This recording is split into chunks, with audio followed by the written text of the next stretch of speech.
Hello there, I'm Lloyd Evans. Welcome to Ramacrow. It's time for another voicemail. Today's voicemail is from an anonymous caller. Let's listen to what they have to say. Hi, Lloyd. First off, I just want to say thank you so much for all the content you put out, how researched it is, and how well you're able to explain it. It's very, very useful to people like me, specifically because you helped me wake up a number of years ago, and your lack of, I guess, anger, the way you put things is very collected, and it really helped me to see that apostates are not this, angry sort of people who just want to spread lies, realizing that all of the things that you've talked about are founded in truth, and in reliable documents and research and whatnot. This being said, no one can look at it if they don't want to. And I've told my family, who are Jehovah's Witnesses, I've told them, a number of things that I've come across over the years, like the Australian Royal Commission, and things along those lines that would kind of raise red flags like it did with me. But of course, I guess if people don't want to ask, they won't. Ignorance is bliss, after all. But I'm kind of at a stage in my life where I just don't know where to go. I was raised in the organization, and a number of years ago I woke up and I got disfellowshipped. I was extremely alone. It was the worst period of my life. And the people that I loved and love me and I expected to have, despite my status in the organization, it was clear that they would not have anything to do with me if I wasn't considered one of Jehovah's Witnesses anymore. And that was devastating to me, even though I knew the rules technically. Just the amount of videos that I forget which governing body member talked about the disfellowshipping arrangement and in court and how it works, and I sent that to my family because you can still talk to me. But anyways, that was a while ago now. It didn't take hold in them at all, so I'm alone in this boat. So now that I'm a witness again, but I don't share the same ideologies that I once did with them, I'm just not sure where to take myself, because I don't want to leave and lose my family. I know they're not going to leave, but I want to express myself. I want to be more me, and I always loved people expressing themselves, even through their appearance, just changing up their hair color, like what you did, and things like tattoos and piercings and just, the frivolous things of life, but that make you feel more yourself. And that's what I want to do as well. It's just, I just don't want the ostracism that might come with it. And I just don't know what to do, because I'm not doing anything for the organization, but I'm still technically in it. And it's just such a stagnant place to be. It's either you're in it or you're not. And if you're towing the line between the two, it's very difficult to do it properly without being noticed. Anyways, yeah, I just don't know where to go from here. And I just kind of want your advice and what you think I should more or less look into doing, if there is something that can be done. Anyways, thank you so much for all you do, and everyone, please subscribe to the Lloyd Evans channel because it helped me a lot, and I think it can do the same for you. Anyways, stay safe, and bye-bye. Thank you very much, and thanks for the plug at the end there. That was a lovely message. It was also quite sad, of course, because we're seeing this now in message after message. This is no fault of yours, of course, where people face your dilemma of, do I stay or do I go?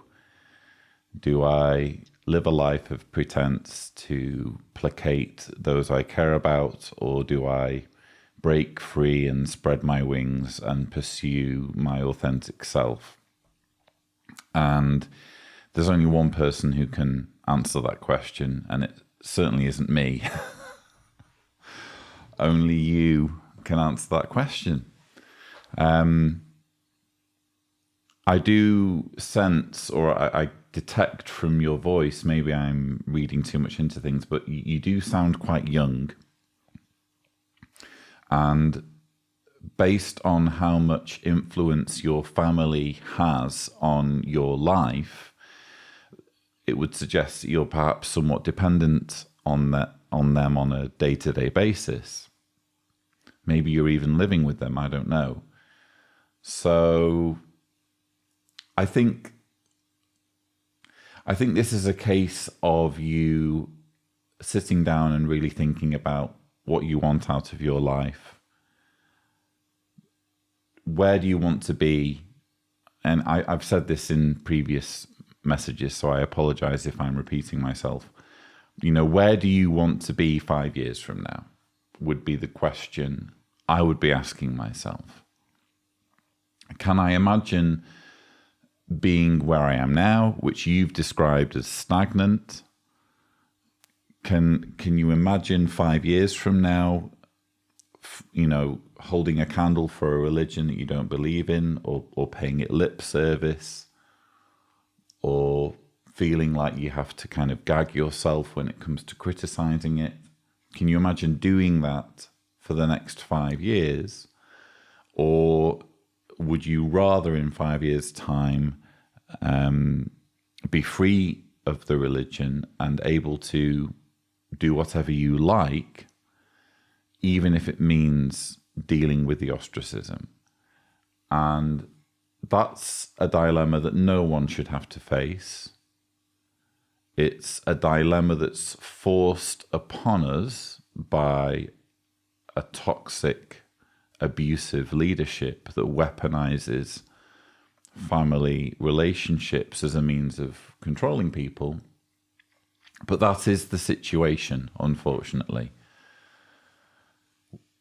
We are forced into deciding whether we want to be true to ourselves or whether we toe the line and say what we need to say and do what's expected of us. And again, only you can make that decision.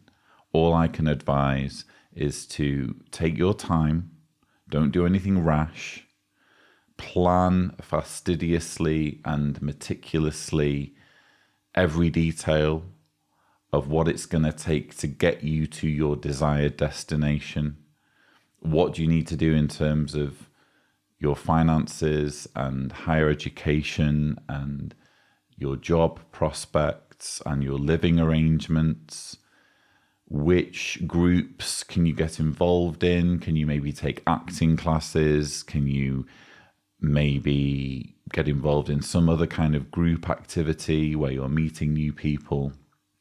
Can you volunteer locally at a soup kitchen or something so that you're at least getting some human interaction and you're meeting people and you're being involved in your community?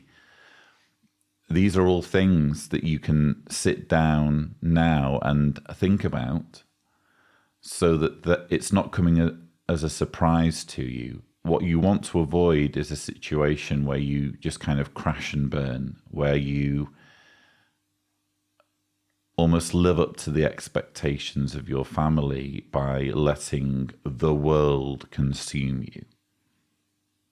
oh, the world's out to get you. It's going to chew you up and spit you out. It's going to lead you to a life of debauchery. It's going to lead to you becoming a drug addict, whatever. And to be honest, lots of young people end up doing all of those things. It becomes like a self-fulfilling prophecy. You don't have to do that. You can be in control. With the right help, with the right support, with the right attitude. And again, you have time on your side. So plan carefully, look after your mental health, make sure you're getting counseling and therapy if needed to get you through this stage of your life.